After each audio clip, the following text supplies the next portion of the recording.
Here are the cons of being in a listed building. Now, in the UK, so many buildings are listed. A listed building is essentially a building that you have to preserve as it was when it was originally built. That has different grades, but the idea is this. For example, the Lyceum, which has been here for over a century, what the planning laws in London wants to do is make sure that it stays exactly as it was 100 years ago for the next 100, 200, 300 years, so London stays pretty. But the result is, when you have a shop front or a restaurant that is new, that wasn't supposed to be there 100 years ago, things like, for example, changing a brick, you have to make sure it's changed for the exact same brick or that style of brick that it was 100 years ago. And that gets quite expensive. As a result, there are several cons to operating a restaurant from a listed building. The first is shop front.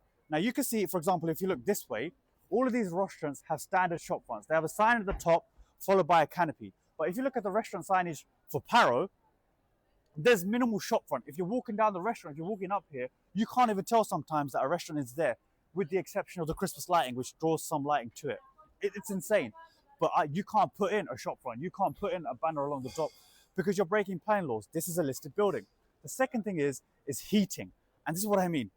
With listed buildings, you can't just go in and put double glazing in and make your building insulated. You have to keep single glazing, and that means even though these windows are so pretty, they let in so much air from the outside. So you have to put in a heating, you have to put in ACs, and your heating bill just goes through the roof. And the third thing is the actual layout of the restaurant can be so weird.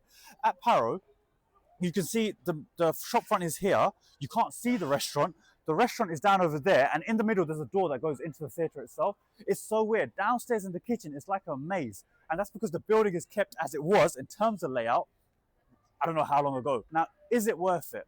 Now, obviously, with the shop front, that is a big issue because in the day where people walk through and look for restaurants, that does hurt business. But fortunately, with social media and Google, these days it makes it easier to do that because you can artificially enhance the shop front online. Taking into account this and the fact that it is still an insanely pretty building, from anything from like the doors to the windows, restaurants, people love that when they come into restaurants, and that's something you have to keep in mind, which is the customer experience is going to be second to none.